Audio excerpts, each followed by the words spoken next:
I'm gonna take this sinew off of a buck and make a bowstring. Let's do it. This is a deer backstrap.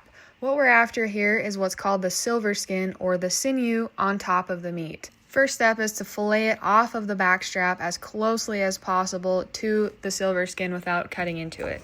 Next, flip it over and fillet it just like a fish and get all the excess meat off of it. Any leftover meat can then be scraped off using the back of your knife or a spoon. Be very careful not to damage the fibers. Once it's all cleaned off, it's time to hang it up to dry. Now our goal is to work the sinew in a way where the membrane will peel away from the actual sinew. This does nothing for the string except add extra bulk, so we want to get rid of as much of this as possible for the cleanest looking string.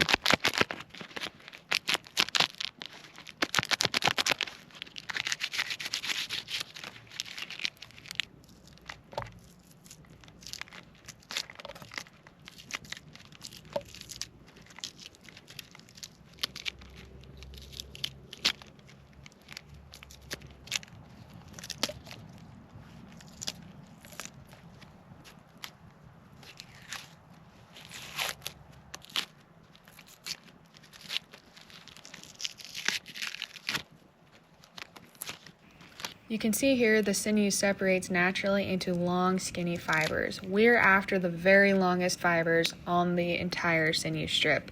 These will make the best bowstrings. Make sure you save the short ones and the scraps in a pile for later.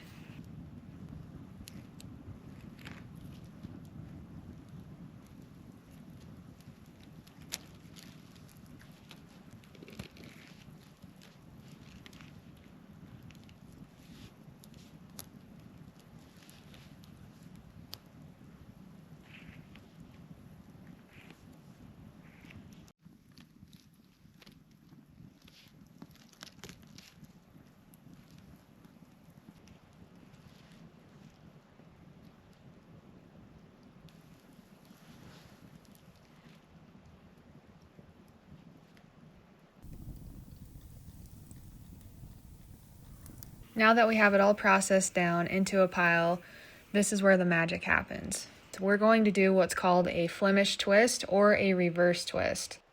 Start out with 2 bundles with about 4 to 6 pieces of sinew in each bundle. Stagger the ends so they don't all end in the same place. Now we're going to start twisting one side away from us in a clockwise turn. You want to go twist, twist, wrap. You will twist clockwise and wrap it counterclockwise back over itself. Just repeat this over and over.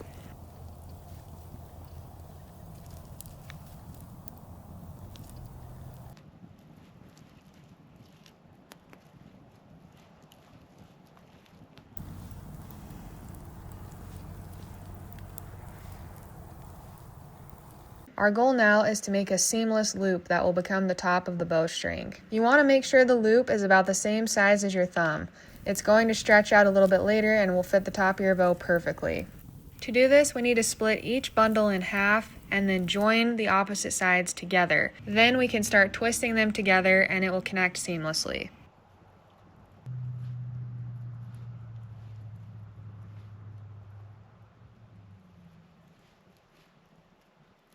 We want to start the string off a little bit thicker, around 3/8 of an inch is just about right. Don't worry about the thickness right now, just worry about the consistency. It will shrink down later to a better bowstring size. Continue splicing in pieces as needed to maintain the thickness of the string.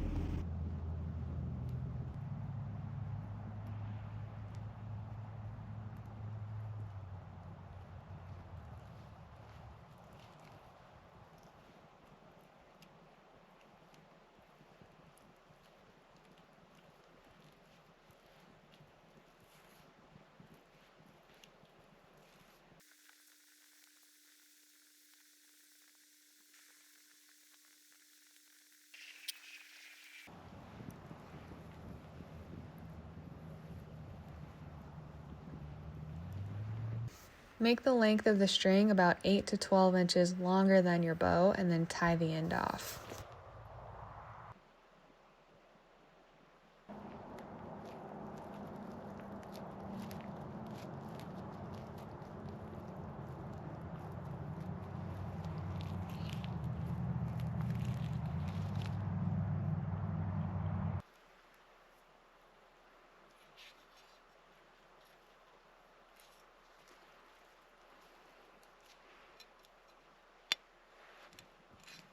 Now it's time to make some hide glue. This can be done using pieces of rawhide or the sinew scraps left over from your bowstring project, which is what I use here.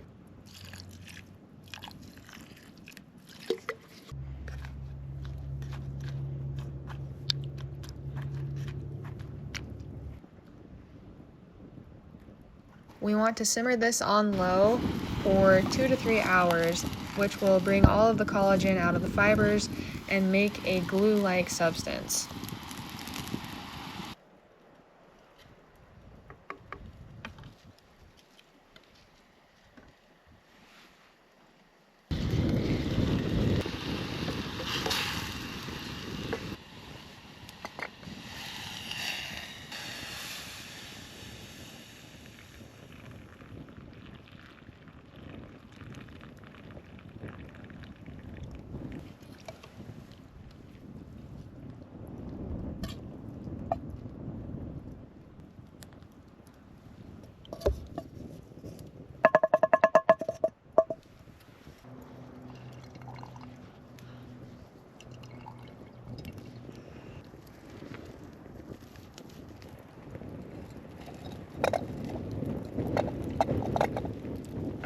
The hide glue will soak into the fibers and help the fibers interlock with each other.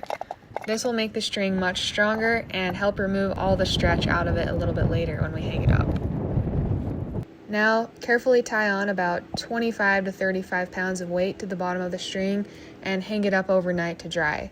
This is going to stretch it out and the string will be considerably thinner the next day after it dries. We're going to tie a bowline knot in the bottom now. Create a loop on the standing end of the rope. Bring the tail end through the loop, around, and then back down through. I like to remember this like the rabbit comes out of the hole, runs around the tree, and goes back in the hole.